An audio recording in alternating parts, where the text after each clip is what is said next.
കൊച്ചിനെ സ്നേഹിക്കാൻ കിട്ടുന്നില്ല എന്നുള്ളൊരു പരാതി വന്നായിരുന്നല്ലോ. അപ്പോൾ ഞങ്ങൾ പറഞ്ഞു, എടാ നിൻ്റെ ഈ ഓവറായിട്ടുള്ള എപ്പോഴും കൊച്ചിനെ എടുത്തുകൊണ്ട് പോകുന്നത് ആ പരിപാടി നിർത്ത്. കാരണം അവർക്ക് ഇട്ട് കൊടുക്കുക. നീ എന്തിനാ, നീ കൊച്ചിനെ അവർ കഴിഞ്ഞിട്ട് നീ ഉള്ളൂ. നീ ഓവറായിട്ട് കൊച്ചിനെ സ്നേഹിക്കണ്ട. അച്ഛന്മാരാണെങ്കിൽ പിന്നെ സഹിക്കാം, ഒരു അമ്മയ്ക്ക് ചെയ്യാൻ പാടില്ല.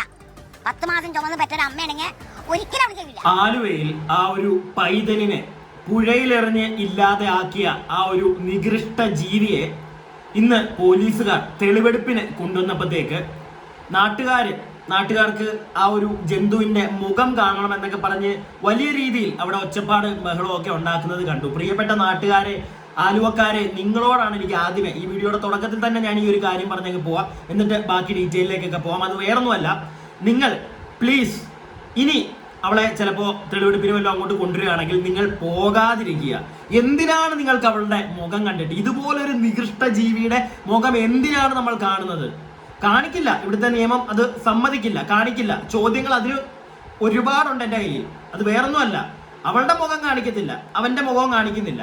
ഇവിടെ വേറെ പല തെമ്മാടിത്തരം കാണിച്ചവരുടെയൊക്കെ മുഖം ഇവിടെ വെണ്ടയ്ക്ക വലുപ്പത്തിലൊക്കെ കാണിക്കാറുണ്ട്. നമ്മളെ ഇവരെ കാണിക്കണം, പക്ഷെ കാണിക്കില്ല. നമ്മുടെ നിയമം അങ്ങനെയാണ്. അതുകൊണ്ട് തന്നെ നിങ്ങൾ തള്ളിക്കേറി അവരുടെ മുഖം കാണാൻ അങ്ങോട്ട് ചെല്ലുമ്പോൾ നഷ്ടമാകുന്നത് ആ ഒരു പൈതലിന് കിട്ടാനുള്ള നീതിയാണ്. അത് എങ്ങനെയാണെന്നല്ലേ? തെളിവെടുപ്പ് വൈകും. ഇന്ന് മിക്ക ന്യൂസ് ചാനലിലും വാർത്ത വരുമ്പോഴത്തേക്ക് കാണുന്നുണ്ട്, ആളുകൾ പലരും അവിടെ നിന്ന് രോക്ഷാകുലരാവുന്നുണ്ട്. മനസ്സിലാവും, നിങ്ങളുടെ ദേഷ്യം മനസ്സിലാവുന്നുണ്ട് എനിക്കും. പക്ഷെ നിങ്ങൾ അത് ചെയ്യാതിരിക്കുക. നിങ്ങൾ ചെയ്യുമ്പോൾ ഞാൻ നേരത്തെ പറഞ്ഞ കണക്ക് തെളിവെടുപ്പ് ഒരുപാട് താമസിക്കും. അത് ആ പൈതലിന് നീതി കിട്ടാനും താമസമായി മാറിയേക്കാം. അതുകൊണ്ട് ഇനി നിങ്ങൾ അത് ചെയ്യാതിരിക്കുക. ഇനി നമുക്ക് കാര്യത്തിലേക്ക് വരാം. ഈ സ്ത്രീ മാത്രമല്ലല്ലോ, ഒരു സ്ത്രീ എന്നൊക്കെ വിളിക്കണോ അവളെ? ആ ഒരു നികൃഷ്ട ജീവി അവൾ മാത്രമല്ലല്ലോ ഇതിനകത്ത് കുറ്റക്കാരി. വേറെ ഒരു സുന്ദരൻ ഉണ്ടല്ലോ. ആ സുന്ദരനെ പറ്റി അവനെ വളരെ നന്നായിട്ട് അറിയാവുന്ന അവന്റെ ഒരു അയൽവാസി കുറച്ച് കാര്യങ്ങൾ പറയുന്നത് ഞാൻ കേട്ടു. എനിക്ക് നിങ്ങളെ അതൊന്ന് കേൾപ്പിക്കണം. വളരെ കുറച്ച് കാര്യങ്ങളെ ഞാൻ കേൾപ്പിക്കുന്നുള്ളൂ, ഒരുപാടുണ്ട്. അതിനകത്തെ പ്രധാനപ്പെട്ട കുറച്ച് കാര്യങ്ങൾ ഞാൻ നിങ്ങളെ കേൾപ്പിക്കാം. എന്നിട്ട് കുറച്ച് ചോദ്യങ്ങൾ എനിക്ക് ചോദിക്കാനുണ്ട്. നിങ്ങളുടെ മനസ്സിലും തോന്നിക്കാണും ഈ ചോദ്യങ്ങൾ. എന്തായാലും നമുക്ക് വീഡിയോയിലേക്ക് അങ്ങോട്ട് പോകാം. അതിനു മുമ്പ് ഒരു കാര്യം കൂടെ പറഞ്ഞോട്ടെ. എൻ്റെ വീഡിയോ ആദ്യമായിട്ട് കാണുന്നവരാണെങ്കിൽ പറ്റുമെങ്കിൽ ഒന്ന് സബ്സ്ക്രൈബ് ഒക്കെ ചെയ്യാം. ഈ സംഭവം നടക്കുന്നതിന് മുമ്പ് നല്ല അഭിപ്രായമായിരുന്നു. ഒരു മദ്യപിക്കില്ല, പുകവലിക്കില്ല, കൊച്ചിനെയും കൊണ്ട് പോയി പലഹാരം മേടിച്ചു പോകണം. തിരിച്ചു വന്ന് കൊച്ചിനെ കൊണ്ട് വേണമെങ്കിൽ വേറെ പോലെ പുറത്തോട്ട് പോകാൻ സാധനങ്ങൾ മേടിക്കാനായിട്ട് പോകും. പുള്ളി പുറത്തോട്ട് പോകാണെങ്കിൽ 90% കൊച്ചുണ്ടാവും. പണിക്ക് പോകുമ്പോഴാണ് കൊച്ചില്ലാത്തുള്ളൂ. ബാക്കി എല്ലാം പോയി കഴിഞ്ഞാലും കൊച്ചുണ്ടാവാറുണ്ട്. അങ്ങനെ രഹസ്യമായ സ്ഥലത്തോട്ടൊന്നും പോകില്ല. പുള്ളി പോകുന്നത് വണ്ടി കൊണ്ട് പോയി താഴെ ഒരു റോഡുണ്ട്, അവിടെ പോയി കൊച്ചു ഒച്ചപ്പാണ്ടാകും. വരുമ്പോഴത്തേക്കും സിംഗ വണ്ടി താഴെ പോകാന്ന് പറയും. അപ്പോൾ ഒന്ന് കൊണ്ടുവന്ന് ഇവിടെ വയ്ക്കും, വീട്ടിൽ വരും. എന്നിട്ട് പിന്നെ കടയിൽ പോകാന്ന് പറയുമ്പോൾ കടയിലും പോകും. ഓക്കെ, ഇതിൽ നിന്ന് നിങ്ങൾക്ക് മനസ്സിലായോ എന്ന് എനിക്കറിയില്ല. എനിക്കൊരു കാര്യം മനസ്സിലായി. അതായത് ആ ഒരു പൈതലിന്, ആ ഒരു സുന്ദരനെ ഭയങ്കര കാര്യമായിരുന്നു. കാരണം ചെറിയച്ഛനാണല്ലോ, അപ്പൊ അതിന്റെ ഒരു സ്നേഹമൊക്കെ ഉണ്ടായിരുന്നു. പൈതലല്ലേ, അതിന് സ്നേഹം കാണും. അത് ആ പരനാറി ഒരുപാടങ്ങ് മുതലെടുത്തു. പിന്നെ ഈ വ്യക്തി, ഈ ഒരു ചേട്ടൻ പറയുന്നത് നിങ്ങൾ കേട്ടല്ലോ, അവൻ പുക വലിക്കില്ല, അവൻ കള്ളു കുടിക്കില്ല. ഇതിൽ നിന്ന് നിങ്ങളൊരു കാര്യം മനസ്സിലാക്കുക, ഈ വേറെ പരിപാടികൾ, അതായത് പുകവലിയും കള്ളുകൂടിയും വേറെ പല പരിപാടികളും ഉള്ളവന്മാര് മാത്രമൊന്നും അല്ല ഇവിടെ പല വൃത്തികേടുകളും കാണിക്കുന്നത്. ഏറ്റവും ഡീസന്റ് ആയിട്ട് ഒരു പരിപാടിയും ചെയ്യാതെ കുഞ്ഞുങ്ങളെ കളിപ്പിച്ചുകൊണ്ടിരിക്കുന്ന ഒരു പുന്നാര മോനാണ് ഈ പരിപാടി ചെയ്തിരിക്കുന്നത്. അത് മാത്രം എല്ലാവരുടെയും മനസ്സിൽ തലയിലും ഒന്നുണ്ടാവണം. ഓക്കെ, ഇതെപ്പോഴും നിങ്ങളുടെ മനസ്സിലും തലയിലും ഉണ്ടാവണം. നിങ്ങളുടെ ചുറ്റും വരുന്ന മറ്റേ മാന്യതയൊക്കെ കാണിച്ച് ഷർട്ടൊക്കെ ഇട്ട് കോളർ മറ്റേ ബട്ടൺസ് ഒക്കെ ഇട്ട് ടൈയോ ഒക്കെ ഇട്ട് വരുന്നതിലേത് പകുതി എണ്ണങ്ങളും ഇതുപോലുള്ള മെന്റാലിറ്റി ഉള്ളവന്മാരായിരിക്കും. ഒന്ന് ചിന്തിച്ചാൽ മതി. എല്ലാവരെയും ഞാനങ്ങ് മറ്റേ അടച്ചങ്ങ് പറയല്ല, പക്ഷെ അങ്ങനെ നടക്കുന്നവരിലും ഉണ്ട്. ഒരു പരിപാടി ഇല്ലാതെ ഡീസന്റ് ആയിട്ട് നടക്കുന്നവന്മാരാണ് ഏറ്റവും. ബാക്കിയുള്ളവന്മാർ ഇപ്പൊ വേറെ വല്ലതൊക്കെ വലിച്ചു കുത്തി കയറ്റിയിട്ടൊക്കെ കാണിക്കുന്നവന്മാർ അതിന്റെ പുറത്താണെന്ന് പറയും. ഇങ്ങനെയുള്ളവന്മാരെ എന്ത് പറയും? ഏറ്റവും ഡീസന്റ് ആയിട്ട് നടക്കുന്നതുകൊണ്ട് ഇവന്മാര് ഇത് കാണിച്ചാന്ന് പറയുമോ? അല്ല, എനിക്ക് അറിയാൻ പാടില്ലാണ്ട് ചോദിക്കാം. ഇപ്പൊ ഈ ചേട്ടനും പറയുന്നുണ്ട് അവനൊരു പരിപാടി ഇല്ലായിരുന്നു. ഒരു പരിപാടി ഇല്ലെന്ന് പറഞ്ഞ് ഒരു പരിപാടിയും ഇല്ലാത്തവനാണ് കാണിക്കാവുന്നതിന്റെ അങ്ങേ അറ്റത്തെ വൃത്തികേട് കാണിച്ചു വെച്ചിരിക്കുന്നത് അല്ലേ? ബാക്കി കൂടെ ഒന്ന് കേൾക്കുക, എന്നിട്ട് ഞാൻ സംസാരിക്കാം കുറച്ച് കാര്യങ്ങളും കൂടെ. അല്ലാണ്ട് വേറെ അതിനകത്ത് ഈ വേറെ സ്ഥലത്തോട്ടൊന്നും പാടില്ല. അവൾക്ക് കൊച്ചിനെ സ്നേഹിക്കാൻ കിട്ടുന്നില്ല എന്നുള്ളൊരു പരാതി വന്നായിരുന്നല്ലോ. അപ്പം ഞങ്ങൾ പറഞ്ഞു, എടാ നിൻ്റെ ഈ ഓവറായിട്ടുള്ള എപ്പോഴും കൊച്ചിനെ എടുത്തുകൊണ്ട് പോകുന്നത് ആ പരിപാടി നിർത്ത്. കാരണം അവർക്ക് ഇട്ട് കൊടുക്കുക. നീ എന്തിനാ, നീ കൊച്ചിനെ അവർ കഴിഞ്ഞിട്ട് നീ ഉള്ളൂ. നീ ഓവറായിട്ട് കൊച്ചിനെ സ്നേഹിക്കണ്ട. ഈ പലഹാരം മേടിക്കില്ല, വേറെ അങ്ങനെ വേറെ ഉള്ള മറ്റുള്ള രീതിയിലൊന്നും അവ ഉപയോഗിച്ചിട്ടുണ്ടെന്ന് വന്നൊന്നും ആർക്കും സംശയമില്ല. നമ്മൾ സംശയിക്കില്ലോ. കഞ്ഞി കൊച്ചച്ഛനാ അതേപോലെ സ്നേഹമുണ്ട്. ഇവൻ എന്താ പറയുക വേറെ ആരുമായിട്ട് കൂട്ടില്ല. ഈ പിള്ളേരായിട്ട് എന്നാൽ നിന്റെ പ്രായത്തിൽ പിള്ളേരായിട്ട് കൂട്ടില്ല, അല്ലെങ്കിൽ നീ കൊച്ചു പിള്ളേരായിട്ട് മാത്രമാണ് കൂട്ടുള്ളൂ. പിള്ളേരായിട്ടായിരുന്നു ഇവിടെ. ഇപ്പോൾ എനിക്ക് തോന്നുന്നു ഇവിടെ ഒരു സംഘം പിള്ളേരുണ്ടായിരുന്നല്ലോ, ആ പിള്ളേരായിട്ടല്ലേ ഭയങ്കര കമ്പനി. ആ പിള്ളേരെ ഇവൻ ആ പിള്ളേരോട് അങ്ങനെയില്ല, എന്നാലും ഈ കൊച്ചെപ്പോഴും ഉണ്ട്. വേറെ പിള്ളേരോടൊക്കെ സ്നേഹം വിളിക്കും. പിള്ളേരോടൊക്കെ അങ്ങ് സ്നേഹമാവന്. കേട്ടല്ലോ നിങ്ങൾ, ഒരുപാട് സ്നേഹമുള്ളവന്മാര് ഇതാ കാണിക്കുന്ന പരിപാടിയായത്. എല്ലാരെയും അടിച്ച് ആക്ഷേപിക്കുക അല്ല ഞാൻ വീണ്ടും പറയുന്നു. പക്ഷേ ഒരുപാട് സ്നേഹം കാണിക്കുന്നവരെ നമ്മൾ സൂക്ഷിക്കണം. അതാണ് ഈ വിഷയത്തിൽ നിന്ന് എനിക്ക് മനസ്സിലാക്കാൻ സാധിച്ചത്. നിങ്ങൾക്ക് എന്താ മനസ്സിലായെന്ന് എനിക്കറിയില്ല, എനിക്കത് തന്നെ മനസ്സിലായത്. ഭയങ്കര സ്നേഹമാണ്. കടയിൽ കൊണ്ടുപോകുന്നു, ഡെയിലി പാപ്പം വാങ്ങിച്ചു കൊടുക്കുന്നു. എന്നിട്ട് അവൻ കാണിച്ചത് എന്താ? ഒരു പരിപാടിയില്ല, ഒരു ലഹരിയും ഇല്ലാത്ത സുന്ദരൻ. ഇവനെയൊക്കെ എന്താ പറയണ്ടേ? ആ പാവം പോയപ്പോ ആർക്ക് പോയി? അവനെല്ലാവരുടെയും മുന്നിൽ നീറ്റായിട്ടുള്ള, നിങ്ങൾ ആലോചിച്ചോ, അവന്റെ പ്രായത്തിലുള്ള കൂട്ടുകാരൊന്നും വേണ്ട, അവന് മതി, പൈതങ്ങൾ മതി അവന്. കാരണം അതാവുമ്പോഴത്തേക്ക് എന്ത് തോന്നിയ ദിവസം കാണിച്ചാലും ആരോടും പറയില്ലല്ലോ. ഇങ്ങനെയുള്ള ഓരോരുത്തന്മാരെയും നമ്മൾ ഇനി സൂക്ഷിക്കണം. ഞാൻ കഴിഞ്ഞ വീഡിയോകളിലും ഒക്കെ ചോദിച്ചതാണ്, എങ്ങനെ ഈ കാലഘട്ടത്തിൽ എങ്ങനെ നമ്മൾ വിശ്വസിച്ച് നമ്മുടെ ഒരു കുടുംബത്തിലെ ഒരുത്തനെ അല്ലെങ്കിൽ ഒരുത്തിയെ, ഒരാളെയും, ഒരു ഭാര്യയ്ക്കും ഭർത്താവിനും ഒരു പൈതലുണ്ടായാൽ അവർക്ക് രണ്ടുപേർക്കും അല്ലാതെ അവരുടെ കാര്യം തന്നെ ഇപ്പൊ പറയാൻ പറ്റത്തില്ല. ഇവിടെ നമ്മൾ വേറെ പല വാർത്തകളും കണ്ടിട്ടുണ്ട്. സ്വന്തം തന്ത തന്നെ സ്വന്തം പൈതലിനെ കാണിക്കുന്ന പല പരിപാടികളും. എങ്ങനെ വിശ്വസിച്ച് ഒരു പൈതലിന് ഈ കാലഘട്ടത്ത് ജീവിക്കാൻ പറ്റും? എനിക്കറിയാൻ പാടില്ല. എന്തിനധികം പോകുന്നു? ഞാൻ വേറൊരു വാർത്ത ഇന്ന് കണ്ടു, നിങ്ങൾ ശ്രദ്ധിച്ചോന്ന് എനിക്കറിയില്ല. ഒരു ആൺ പൈതലിനെ ഒരുത്തൻ, ഇത്രയും വയസ്സേ ഉള്ളൂ, ഞാൻ കൂടുതൽ ഡീറ്റെയിൽ നമുക്ക് വാഗൊണ്ട് പറയാൻ പറ്റില്ല, അതുകൊണ്ടാണ് ഇത്രയും വയസ്സേ ഉള്ളൂ, അതിനെ ഒരുത്തൻ ഇതുപോലെ കാണിച്ചു വെച്ചേക്കുന്നു. എന്താ ഇവിടെ നടക്കുന്നത്? ഇതിനൊക്കെ നമ്മുടെ നിയമം നോക്കൂത്തിയായി മാറിക്കൊണ്ടിരിക്കുക. എങ്ങനെയാണെന്നറിയാവോ? പ്രോപ്പറായിട്ടുള്ള ശിക്ഷാവിധി കൊടുക്കാത്തത് കൊണ്ട് ഇവനെ ഒന്നും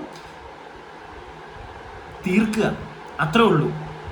അത് ചെയ്തെങ്കിൽ മാത്രമേ ഇവിടെ ഇതൊക്കെ ഒന്ന് കുറയുള്ളൂ എന്നാണ് എനിക്ക് തോന്നുന്നത്. ഇനി ഞാൻ നിങ്ങൾക്ക് വേറെ കുറച്ച് വിഷ്വൽസ് കാണിച്ചു തരാം. ഇത് രോക്ഷാകുലരാവുന്ന, ഞാൻ തുടക്കത്തിൽ പറഞ്ഞല്ലോ, ആളുകൾ ആ ഒരു മൃഗത്തെ തെളിവെടുപ്പിന് കൊണ്ടുവന്നപ്പോഴത്തേക്ക് അവിടെ നിന്ന ആളുകൾ രോക്ഷാകുലരാകുകയാണ്. ഞാൻ കുറച്ച് ക്ലിപ്പുകൾ കാണിച്ചു തരാം, എന്നിട്ടേ ബാക്കി കാര്യങ്ങൾ സംസാരിക്കുന്നുള്ളൂ. ഇത് നിങ്ങളൊന്ന് കണ്ടോളുക. വേറെ പെൺകൊച്ചും ഈ പ്രായത്തിലുള്ളത് നമ്മളും ഇതുപോലെ എന്തെങ്കിലും നമ്മളും ചൂണ്ടിടാനും പോണതും ഈ പഴം നീന്തി കിടക്കുന്ന ഏറ്റവും കൂടുതൽ രക്ഷിച്ചത് മാമയും രാഹുലൊക്കെയാണ്. നമ്മൾ വന്നത് എന്തിനാ? നമ്മൾ ഇതിനു വേണ്ടി വന്നതല്ല. എല്ലാരും വേഗം നമ്മൾ ഇതിനു വേണ്ടി പ്രശസ്തിക്കുക അങ്ങനെയൊന്നുമല്ല. എന്തിനാത് പബ്ലിക്കായിട്ട് കാണിക്കണ്ടേ? നിങ്ങൾ പബ്ലിക്കായിട്ട് കാണിക്കണ്ടേ? വേറെ ആ കൊച്ചിന്റെ മുഖം കാണിച്ചില്ലേ? ആ മുഖം കാണിച്ചു, പക്ഷെ അവളുടെ മുഖം അവന്റെ മുഖം എന്താ കാണിക്കാത്ത? ഇന്നലെ തുടങ്ങി ഞങ്ങൾ നിങ്ങളിപ്പോ ഏത് ചാനൽ ഇതിലായാലും ഏതിലായാലും നമ്മൾ മെസ്സേജ് അയക്കുന്നുണ്ട്. പക്ഷെ ഏറ്റവും കൂടുതൽ ആ നേരം വരെ പങ്കെടുത്ത രണ്ടുപേര് അവരും ഇവരൊക്കെയാണ് നിൽക്കണേ. അവരോടും നമ്മൾ ചോദിക്കണം. പക്ഷെ നമുക്ക് വൈകാരികമായിട്ടുള്ള അവളുടെ മുഖം കാണിക്കാണ്ട് എന്തിനോട് കൊണ്ടുപോയേ? ഞങ്ങൾക്ക് കാണണം. കാര്യം ഈ കുറുമശ്ശേരി പാറക്കടവും അടുത്തടുത്താണ്. ചേട്ടൻ ചോദിക്കുന്ന ചേട്ടന്റെ ആ ഒരു ദേഷ്യം എനിക്ക് മനസ്സിലാവുന്നുണ്ട്, ഈ വീഡിയോ കാണുന്ന എല്ലാവർക്കും മനസ്സിലാവുന്നുണ്ട്. പക്ഷെ നിങ്ങൾ മനസ്സിലാക്കേണ്ട ഒരു കാര്യം, ഇത് കേസ് ഇപ്പോ മാറിപ്പോയി, വേറൊരു വകുപ്പിലേക്ക് പോയിട്ടുണ്ട്. ഞാൻ ആ വകുപ്പ് പോലും ഇവിടെ പറയുന്നില്ല. നിങ്ങൾക്ക് അറിയാം, നമുക്ക് ന്യൂസ് ചാനൽ വഴി നിങ്ങൾ കാണുന്നതായിരിക്കുമല്ലോ. പക്ഷെ നമുക്ക് ആ വകുപ്പൊന്നും എടുത്ത് പറഞ്ഞു കഴിഞ്ഞാൽ നമുക്ക് പണി കിട്ടും. ചെറിയൊരു കാര്യമല്ല ഇപ്പൊ ഈ നടന്നിരിക്കുന്നത്. അതുകൊണ്ട് തന്നെ വകുപ്പ് മാറിപ്പോയി. ആ ഒരു മൃഗം സ്വന്തം പൈതലിനെ കൊന്നത് മാത്രമല്ല, അതിനൊക്കെ മാറി വേറെ തരത്തിലേക്ക് പോയി ഇത്. അതുകൊണ്ട് തന്നെ അവരുടെ പടം കാണിക്കാൻ പാടില്ല. ഞാൻ തുടക്കത്തിൽ പറഞ്ഞ കണക്ക് നമ്മുടെ നിയമം ഭയങ്കര ആയതുകൊണ്ട് കാണിക്കാൻ പാടില്ല. മനസ്സിലായില്ലേ? അത് നിങ്ങളെല്ലാവരും മനസ്സിലാക്കുക. പിന്നെ എനിക്ക് വളരെ പേഴ്സണലായിട്ട് ചോദിക്കാനുള്ളൊരു കാര്യം, ഈ ജന്തുവിൻ്റെയൊക്കെ മോന്ത നമ്മൾ കണ്ടിട്ട് എന്ത് ചെയ്യാനാ? എന്തിനാ ഇതിനെയൊക്കെ കണ്ടു കഴിഞ്ഞാൽ ചിലപ്പോൾ നിങ്ങളുടെയൊക്കെ കയ്യിൽ നിന്ന് പോകും ചേട്ടന്മാരെ. എന്തിന് കയ്യിൽ നിന്ന് പോയി? നിങ്ങൾ ആരെങ്കിലും വല്ലതും ചെയ്യുമോ? ചിലപ്പോൾ അവിടെ അയക്കുന്ന ഒരു കൂട്ടം ജനങ്ങൾ എല്ലാവരും കൂടെ വന്നു കഴിഞ്ഞാൽ ചിലപ്പോൾ വല്ല കല്ലൊക്കെ എടുത്ത് എറിയും. പക്ഷെ അത് അവിടെ നിൽക്കുന്ന ബാക്കിയുള്ള പോലീസുകാരും കൂടെ ഉണ്ട്, നമ്മൾ അവരെയും കൂടെ ഒന്ന് നോക്കണം. അവർക്കത് ബുദ്ധിമുട്ടായി മാറില്ലേ? അവർക്കിപ്പം ഈ നിങ്ങൾ എല്ലാവരും ഇവിടെ ചെന്ന് ഒച്ച വെക്കുമ്പോൾ തന്നെ അല്ലെങ്കിൽ ബഹളമാവുമ്പോൾ തന്നെ ആൾക്കാർ കൂടുമ്പോൾ തന്നെ കറക്റ്റായിട്ട് തെളിവെടുപ്പ് നടക്കില്ല. അത് നടക്കണ്ടേ? ആ പൈതലിന് നീതി കിട്ടണ്ടേ? നമുക്ക് എല്ലാവർക്കും അതല്ലേ ആഗ്രഹം. കിട്ടാവുന്ന മാക്സിമം ശിക്ഷ രണ്ടിനും കിട്ടണ്ടേ? അത് നമ്മൾ ആഗ്രഹിക്കുന്നില്ലേ? നിങ്ങളുടെ ഈ വൃത്തികെട്ട മോന്ത കാണുന്നതിലുപരി നമ്മൾക്ക് എല്ലാവർക്കും അതല്ലേ വേണ്ടത്? അല്ലാതെ നിങ്ങളുടെ മോന്ത മാത്രം നമുക്ക് കണ്ടാൽ മതിയോ? ആ പൈതലിന് നീതി കിട്ടണ്ടേ? അത് മാത്രം നിങ്ങൾ എല്ലാവരും ഈ തെളിവെടുപ്പിനൊക്കെ ഈ ഒരു കേസിൽ മാത്രമല്ല വേറെ ഏതൊരു കേസിലും ഇങ്ങനെ സംഭവിക്കുമ്പോഴത്തേക്ക് തെളിവെടുപ്പിനൊക്കെ വരുമ്പോൾ നിങ്ങൾ പ്ലീസ് പോയി ഒച്ചയും ബഹളം ഉണ്ടാക്കി പ്രശ്നം ഉണ്ടാക്കാതിരിക്കുക. ഞാൻ എൻ്റെ ഒരു അഭിപ്രായം പറഞ്ഞാണ്. ചിലപ്പോൾ ഇത് എല്ലാവർക്കും ഇഷ്ടപ്പെടണമെന്നില്ല. എല്ലാവർക്കും പേഴ്സണലായിട്ടുള്ള പിന്നെയും കാണും, എനിക്ക് കാണണം, എനിക്ക് കല്ലെറിയണം, അങ്ങനെ ഇങ്ങനെ. അതിനകത്തുനിന്നൊക്കെ നിങ്ങൾക്ക് ഒരു മനസ്സുഖം ചിലപ്പോൾ നിങ്ങൾക്ക് കിട്ടുമായിരിക്കും. പക്ഷെ ആ മനസ്സുഖം കൊണ്ട് അപ്പുറം നീതി കിട്ടേണ്ട ഇതുപോലുള്ള പൈതലുകൾക്ക് അല്ലെങ്കിൽ ഇതുപോലുള്ള പ്രശ്നങ്ങൾ വരുമ്പോൾ അതിൻ്റെ ഇരകൾക്ക് നീതി കിട്ടാൻ താമസിക്കും. അതുകൊണ്ട് അങ്ങനെ ചെയ്യാതിരിക്കുക. ഇത് എൻ്റെ അഭിപ്രായം. കുറച്ചും കൂടി ഒന്ന് കേൾക്കാനുണ്ട് നിങ്ങൾ. പ്രത്യേകിച്ച് ഇനിയും ഒരു അമ്മച്ചി വന്ന് കുറച്ച് കാര്യങ്ങളൊക്കെ പറയുന്നുണ്ട്. അതൊക്കെ നിങ്ങളൊന്ന് കേൾക്കണേ. ഞങ്ങളെല്ലാവരും സങ്കടപ്പെട്ടിരിക്കുന്ന കുറുമശ്ശേരിയിലുള്ള വീട് ഇവിടെ അടുത്ത കണ്ടത്. അത് മുഖമൊക്കെ ഒന്ന് കാണിക്കാം, നാട്ടുകാരൊന്ന് കാണട്ടെ. മൂമ്മേരെ 10 മാസം ചുമന്ന ഒരമ്മയാണെങ്കിൽ ഒരിക്കലും ചെയ്യില്ല അവള്. അന്നെ പിടിച്ചിട്ടുണ്ടെങ്കിൽ ഞാനവിടെ പോകും. അവരുടെ അവിടെ അന്നെ എനിക്ക് അവിടെ കിടന്നോട്ടെ. ആ ഒരമ്മയല്ലേ അവള്, അങ്ങനെ ചെയ്യാൻ പാടില്ല. അച്ഛന്മാരാണെങ്കിൽ പിന്നെ സഹിക്കാം, ഒരമ്മയ്ക്ക് ചെയ്യാൻ പാടില്ല. 10 മാസം ചുമന്ന് പെറ്റൊരമ്മയാണെങ്കിൽ ഒരിക്കലും അവിടെ ചെയ്യില്ല. അച്ഛന്മാരാണെങ്കിൽ പിന്നെ സഹിക്കാന്നോ? അതെന്താ അമ്മച്ചി അങ്ങനെ പറഞ്ഞത്?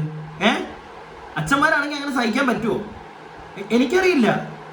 ഒരാളും സ്വന്തം പൈതലിനെ ഇങ്ങനെ ചെയ്യില്ല. അങ്ങനെ അത് ആര് ചെയ്താലും കണ്ടോണ്ടിരിക്കുന്ന നമുക്കത് സഹിക്കാൻ പറ്റത്തില്ല. മനസ്സിലായില്ലേ? അത് ആര് ചെയ്താലും ഇത്രേ ഉള്ളൂ, ഇത്രയും വയസ്സേ ഉള്ളൂ അതിനെയൊക്കെ പോയിട്ട് എന്നിട്ട് എങ്ങനെ അത് ആരാണെങ്കിലും പെണ്ണാണെങ്കിലും ശരി ആണാണെങ്കിലും ശരി ഇത് ചെയ്തിട്ടുണ്ടെങ്കിൽ പിന്നെ അമ്മച്ചി പറയുന്ന പോലെ 10 മാസം ചുമന്ന് പ്രസവിച്ച ഒരു അമ്മയ്ക്ക് ഒരിക്കലും ഇത് ഇങ്ങനെ ചെയ്യാൻ പറ്റുമോ? പ്രസവ വേദന അനുഭവിച്ച ഒരു അമ്മയ്ക്ക് ഇത് ചെയ്യാൻ പറ്റുമോ എന്നുള്ളൊരു ചോദ്യം എല്ലാവരുടെയും മുന്നിലുണ്ട്. ഞാനും ഇത് ചോദിക്കുന്നുണ്ട്. നമ്മൾ അതിനാണ് ഞെട്ടിപ്പോകുന്നത്. ഇന്ന് ആ സ്ത്രീ വന്നിട്ട് വേറെ കുറെ ക്ലിപ്പുകളുണ്ട്, ഞാനൊന്നും കാണിക്കുന്നില്ല. ആ സ്ത്രീ വന്നിട്ട് സംസാരിക്കുന്നതൊക്കെ നിങ്ങൾ കണ്ടതായിരിക്കും. ഒരു കൂസലും ഇല്ല അവർക്ക്. എങ്ങനെ പറ്റുന്നു? നമ്മുടെ നിയമം കുറച്ചുകൂടെ സ്ട്രോങ് ആവണമെന്നാണ് ഞാൻ പറയുന്നത്. തക്കതായ ഇതിനൊക്കെ അങ്ങേ അറ്റത്തെ ഇത്രയും കൂസലില്ലാതെ വന്ന് സംസാരിക്കുന്ന ഈ സ്ത്രീയെന്ന് ഈ മൃഗത്തിനൊക്കെ മാക്സിമം ശിക്ഷ തന്നെ കിട്ടണം. ഇത് എൻ്റെ അഭിപ്രായം. നിങ്ങളുടെ അഭിപ്രായങ്ങൾ താഴെ കമന്റ് ബോക്സിൽ പറയുക. വീഡിയോ ഇഷ്ടപ്പെട്ടെങ്കിൽ ലൈക്കും ഷെയറും അല്ലെങ്കിൽ കമന്റും ഒക്കെ ചെയ്യുക. സബ്സ്ക്രൈബ് ചെയ്യാതെ കാണുന്നവർ സബ്സ്ക്രൈബ് ചെയ്യുക. പിന്നെ ഞാൻ പറഞ്ഞ കാര്യത്തോട് നിങ്ങൾക്ക് യോജിക്കാൻ പറ്റാത്ത ആരെങ്കിലും ഒക്കെ കാണും, നിങ്ങൾ പറയുക, മാന്യമായിട്ട് നിങ്ങൾ പറയുക. എനിക്ക് മനസ്സിലാവണം എന്തെങ്കിലും ഞാൻ ഇനി പറഞ്ഞതിനകത്ത് തെറ്റുണ്ടോ എന്ന്.